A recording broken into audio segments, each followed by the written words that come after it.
नमस्कार, मी शैला तुमचं खूप खूप स्वागत करते। आज आपली रेसिपी आहे जी वर्षानुवर्षे प्रत्येकाच्याच घरामध्ये बनत आलेली आहे अशी आपली पारंपरिक रेसिपी आणि ती म्हणजे शेंगदाण्याचे लाडू। पौष्टिक बहुगुणी असे शेंगदाण्याचे लाडू आपण आज बनवणार आहोत की आपण जर डॉक्टरांच्याकडे गेलो तर डॉक्टरही आपल्या शरीरामध्ये जर हिमोग्लोबिनचं प्रमाण कमी असेल तर गुळ शेंगदाण्याचे लाडू आपल्याला खाण्यासाठी सांगत असतात किंवा सल्ला देत असतात।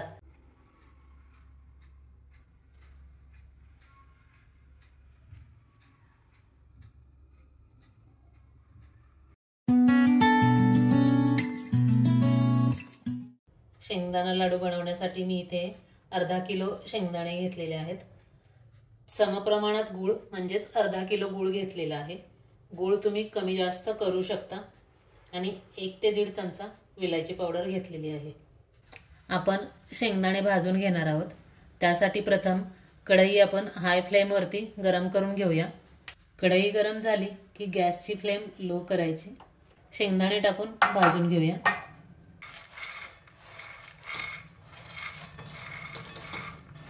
शेंगदाणे भाजताना एकसारखं हलवत राहायचं। छान खरपूस होईपर्यंत आपण शेंगदाणे भाजून घ्यायचे।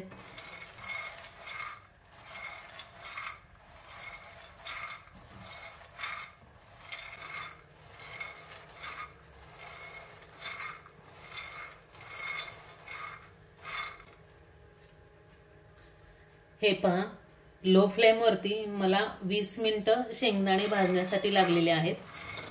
छान खरपूस भाजले गेलेले आहेत, पाहू शकता तुम्ही। आपण जर हाय फ्लेम वरती शेंगदाणे भाजले तर ते पटकन भाजले जातात, परंतु आतमधून ते कच्चेच असतात। त्यामुळे शेंगदाण्याचे लाडू जास्त दिवस टिकत नाहीत आणि टेस्टही व्यवस्थित लागत नाही। त्यामुळे लो फ्लेम वरती छान खरपूस भाजून घ्यायचे शेंगदाणे, म्हणजे शेंगदाणे छान भाजून घेतले की लाडूही छान टेस्टी लागतात। आपण शेंगदाणे आता काढून घेऊया।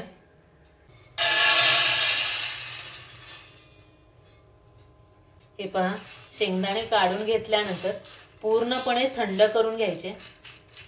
तर आता आपण शेंगदाणे पूर्ण थंड करून घेऊया। हे पहा, शेंगदाणे पूर्णपणे थंड झालेले आहेत। थंड झाल्यानंतर तुम्ही शेंगदाण्यांचा आवाज पाहू शकता। छान असा खळखळ आवाज येतो आणि खाऊन जर पाहिलं तर छान खरपूस लागतोय खायला। असेच शेंगदाणे भाजून घ्यायचे। आपण मिक्सरला जाडसर वाटून घेऊया शेंगदाणे।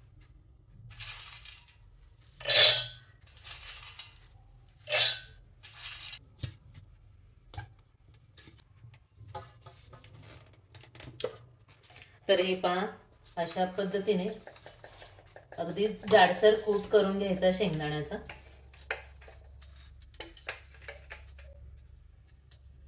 रेपा पाहू शकता तुम्ही। सगळे शेंगदाणे आपण असेच जाडसर बारीक करून घेऊया। तर हे पहा, मी थोडे थोडे करून जाडसर मिक्सरला बारीक करून घेतलेले आहेत शेंगदाणे। 3 बॅचेस मध्ये बारीक करून घेतले मी। यामध्ये गूळ घालणार आहोत आपण। तर गूळ मी किसणीने किसून घेतलेला आहे, तुम्ही चिरूनही घेऊ शकता। अर्धा किलो शेंगदाण्यांसाठी अर्धा किलो गूळ घेतलेला आहे। तुम्ही थोडासा कमी किंवा थोडासा जास्तही करू शकता, गोड तुम्हाला जसं हवं त्या प्रमाणामध्ये। मिक्स करून घेऊया।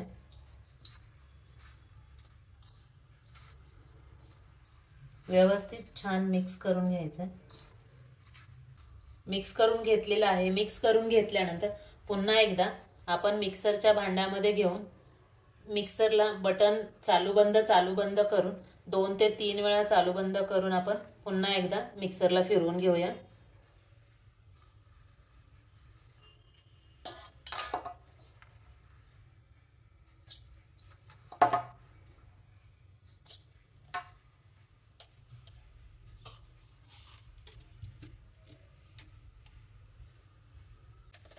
तर हे पहा, अशा पद्धतीने आपण मिक्सरला फिरवून घेतलेला आहे।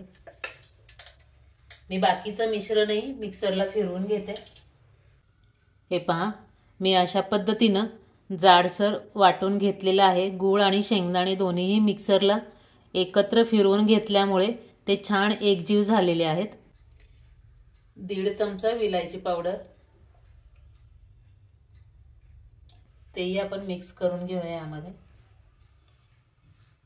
विलायची पावडरही छान मिक्स करून घेतली। आपण आता लाडू वळून घेऊया। तर पाहू शकता तुम्ही, बिलकुल तूप वगैरे घालायची गरज नाहीये, त्यामुळेच लाडू छान जास्त दिवस टिकतातही।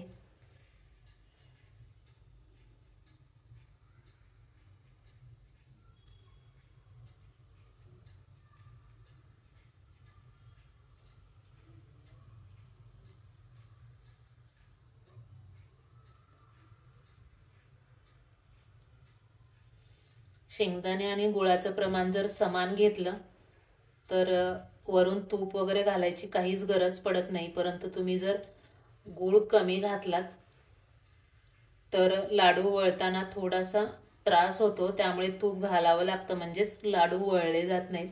तर हे पाहू शकता, छान वळले गेलेत। याच पद्धतीने आपण संपूर्ण लाडू वळून घेऊया। आपल्याला जर आपल्या शरीरातील हिमोग्लोबिनचं प्रमाण कमी झालेलं असेल तर डॉक्टरही आपल्याला गूळ शेंगदाण्याचे लाडू खाण्याचा सल्ला देतात। शेंगदाण्याचे लाडू ही रेसिपी ॲक्च्युली वर्षानुवर्षे प्रत्येकाच्या घरामध्ये होतेच, त्यामुळे ही आपली पारंपरिक रेसिपी आहे। आणि ही रेसिपी करताना कोणताही तामझाम आपल्याला करावा लागत नाही। अगदी थोड्या साहित्यामध्येच आपली रेसिपी तयार होते। 2 ते 3 साहित्यामध्येच आपली रेसिपी पूर्ण होते आणि खूप टेस्टी लागते। अगदी थोड्या वेळासाठी पोटभरीचा नाश्ता म्हणूनही आपण शेंगदाण्याचे लाडू खाऊ शकतो। अजूनपर्यंत तुम्ही शैला पांगारे या चॅनलला सबस्क्राईब केलं नसेल तर लाईक, शेअर आणि सबस्क्राईब करा।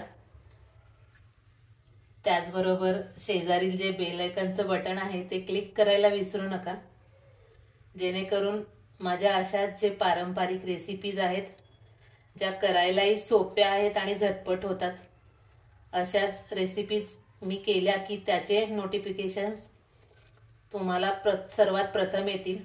त्यामुळे बेल आयकॉनचं बटनही क्लिक करा। तुम्हाला माझ्या रेसिपीज कशा वाटतात ते तुम्ही कमेंट्समध्ये मला नक्कीच सांगा।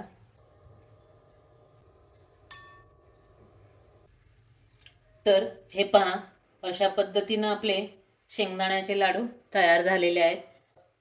आपण अर्धा किलो शेंगदाणे आणि अर्धा किलो गूळ घेतलेला, तर त्या प्रमाणात आपले 1 किलो शेंगदाण्याचे लाडू तयार झालेले आहेत। तर तुम्ही पाहू शकता,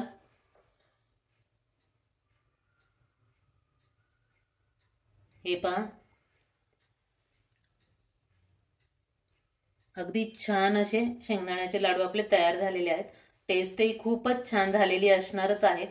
अगदी टिकायला म्हटलं तुम्ही तर 2 ते 3 महिने अगदी छान राहतात, काहीच होत नाही। या प्रमाणामध्ये आपले 30 लाडू तयार करून झालेले आहेत। तुम्ही लाडूची साईज केवढी ठेवताय त्याप्रमाणे तुमची लाडूची क्वांटिटी तयार होईल। जर तुम्ही लहान साईज केली तर क्वांटिटी आणखी वाढेल, किंवा मोठी केली तर कमी होईल। तर अशा पद्धतीने तुम्ही शेंगदाणा लाडू नक्की ट्राय करून बघा। पुन्हा एकदा माझ्या चॅनलला जर तुम्ही लाईक, शेअर आणि सबस्क्राईब केलेलं नसेल तर चॅनल लाईक, शेअर आणि सबस्क्राईब करा।